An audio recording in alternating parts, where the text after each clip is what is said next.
Well, Jim, it's my show. Let's stay on. Yes, it is. Let's stay on the topic of Goofy, and let's talk about the world of WWE. They had a pay-per-view, and I would love to hear your thoughts on that. And there was a Smackdown that there was maybe one thing worth talking about. There was a Raw that I just gave up by that point.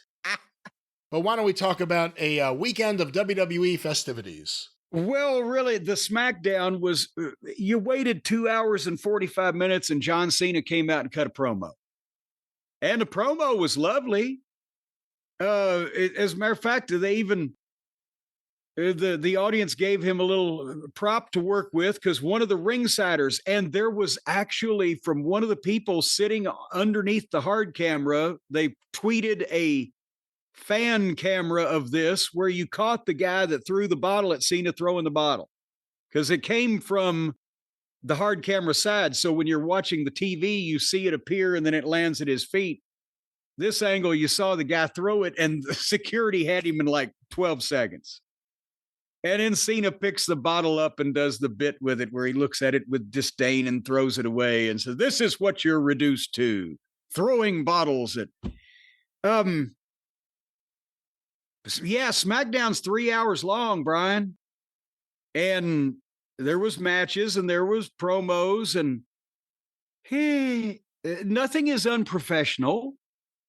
Everything's shot and produced very well. And the work is, with the rare exception where something goes awry, very professionally done. Yeah. And then John Cena came out 2 hours and 45 minutes in and did a fucking interview. And he was selling the match at Backlash and did a good interview. And again, I maintain I have no idea how he will be a heel when he retires and they just ain't going to care. Because there's no way to fucking say, I'm sorry and I apologize for the level in which he is verbally eviscerating all these people, is there? He can't just, what does he do? Get hit on the head and he cures his amnesia? What's going on? How can this be reversed?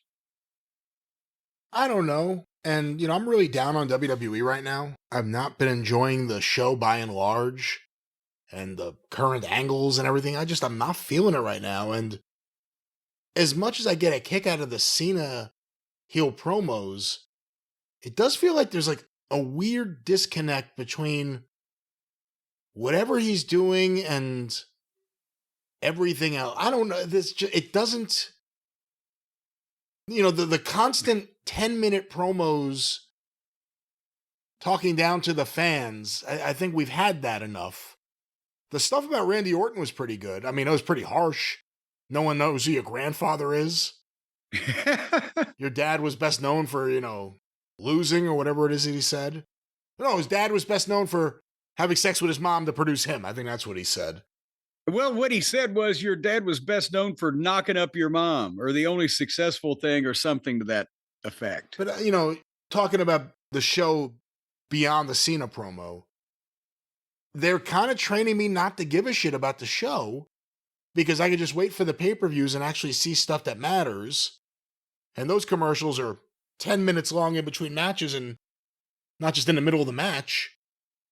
And the week-to-week show is just not doing it for me. And yeah, that's the thing is that right now there's nothing happening. And after WrestleMania, obviously you would think it will slow down. A few new people will be, thrown into the mix. Few others get kicked out the door, that type of thing. But there's nothing happening. There's things happening, but nothing that you really want to sit through 3 hours of a show to see. I'd rather hear about it after the fact and seek out a YouTube clip of part of whatever they're talking about than have to watch that show. Yeah. But having said that, that was Smackdown.